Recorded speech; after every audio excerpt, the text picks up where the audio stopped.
So then you, Praz, and Lauryn hook up with another girl who ends up doing her own thing. Yeah, Marcy. Yeah. You guys formed the Fugees. Originally it was, I guess, the Refugees shortened to the Fugees? Yeah, I mean, originally the way it happened was the first Fuji producer, his name is LaJam. His name is Wyclef Jean from Kool and the Gang. Right. So he's the one that actually, when Prize invited me to the studio and we was catching a vibe, he basically was the one that was like, yo, there's something here. Like, I don't know what it is yet, but there's a vibe here, this chemistry. I haven't heard this before. And it was very impressive to me because this is the guy who is doing all the Kool and the Gang stuff. So at the end of the day, this is Wyclef Jean, Jungle Boogie, She's Fresh, all of that. I was like, well, if he says that. So the Fugees' first production deal, we were signed to a production company called LaJam. Okay. And then you guys get your deal with what label was it again? With Rough House. Rough House, yeah. Yeah, definitely. But so we was then with LaJam, we get this situation. But what's important is, all right, so when you hear the first album, which is called Blunted on Reality, right? Yeah. This album, you could see every Fugees DNA from that album. So you could tell how weird I was, because I just wanted to rhyme on an acoustic guitar. It didn't exist. So at the time, Wyclef Jean was doing all of the production and everything, and I went to Wyclef and was like, yo, I got an idea. I just want to rhyme against an acoustic guitar. So it was just so deep, like, it's important because this period, I wouldn't be able to be the producer I am and being so eclectic if Wyclef from Kool and the Gang, straight Jersey head, was not one of my mentors. So every time I'm hearing these Fuji stories, the most important part of it is like when you're watching Alexander the Great, the old school oracles, they always dare to lead you into what the next form's gonna be. So that's important for me. So you guys put together Blended on Reality. It comes out, and I heard it sold an unbelievably low amount the first week. Mm-hmm. At that time when there was no streaming, yeah, record sales mattered. Exactly, exactly. Like I heard it was like, what, a couple hundred copies or something the first week? It was low. It definitely was low, definitely. So you do all this work, you build up all this time, you work on the music, you're proud of what you did, but commercially it doesn't do what everyone expected. Well, once again, I was the little kid sitting in the class and the teacher's talking, and I knew that I could solve the math problem, but I had to stay and be humble, quiet, and just keep studying. I didn't produce Blended on Reality. I did one song on there, it's called Vocab, yeah, me rhyming with the acoustic. The expectation through the production company was this is gonna blow up through the roof, you know what I mean? And that didn't happen.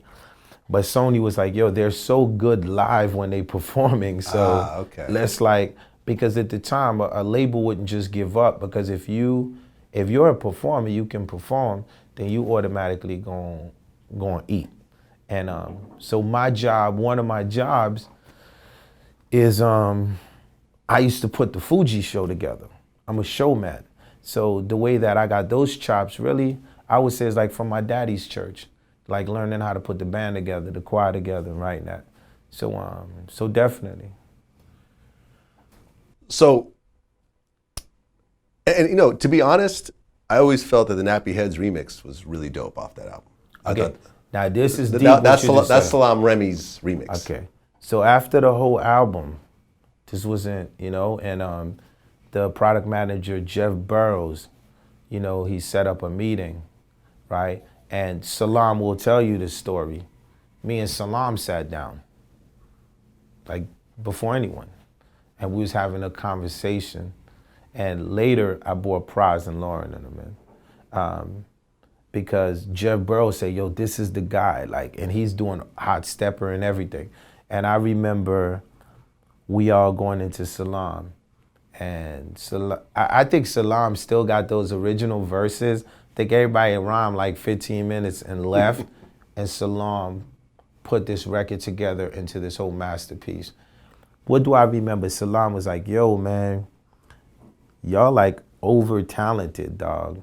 Like we gonna have to do some knucklehead shit first. And I was like, yeah, Mona Lisa, can I get, and this is, you know, and everybody just went in and just caught a vibe. Yeah.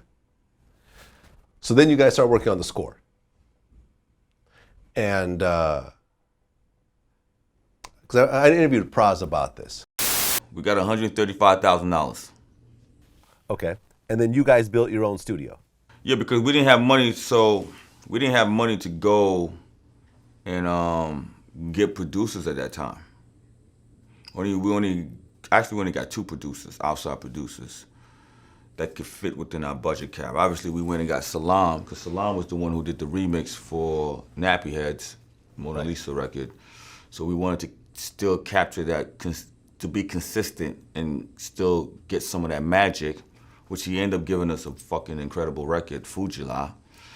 And then Diamond D, who was a hot producer at that time, but more like some hip hop type of vibe, like a Premier type of producer. He gave us a record, but we had to build a studio and make our own album, because $135,000 even back then wasn't a lot of money. Well, once again, fact checks. When we talk about us taking our money and building the Booga Basement was around before the Fugees. Okay. But it got upgraded. Yeah, so we was doing work. I had Lauryn singing hooks on different street dudes records, like, you know, way before, right? Yeah, way before the Fugees. Anyone? Yeah, like you wouldn't know them. Like there's a crew called LSD. All of the crews out of East Orange. You know what I mean? Okay. So like Lauren's probably watching this right now. If I go the Twilight Zone, she knows what I'm talking about. So Lauren was like singing hooks, like so early. Like at the end of the day, in my hood, like the way that I was coming up, I was like Dr. Dre in my hood, because I was connected with what was going on in the streets, and a lot of the kids needed hooks. And coming from the church and having that musical idea, my cousin Jerry coming from the church, it was just like natural. Oh, well, we can bring something to these streets, that musicality mixed with the hip hop that don't exist.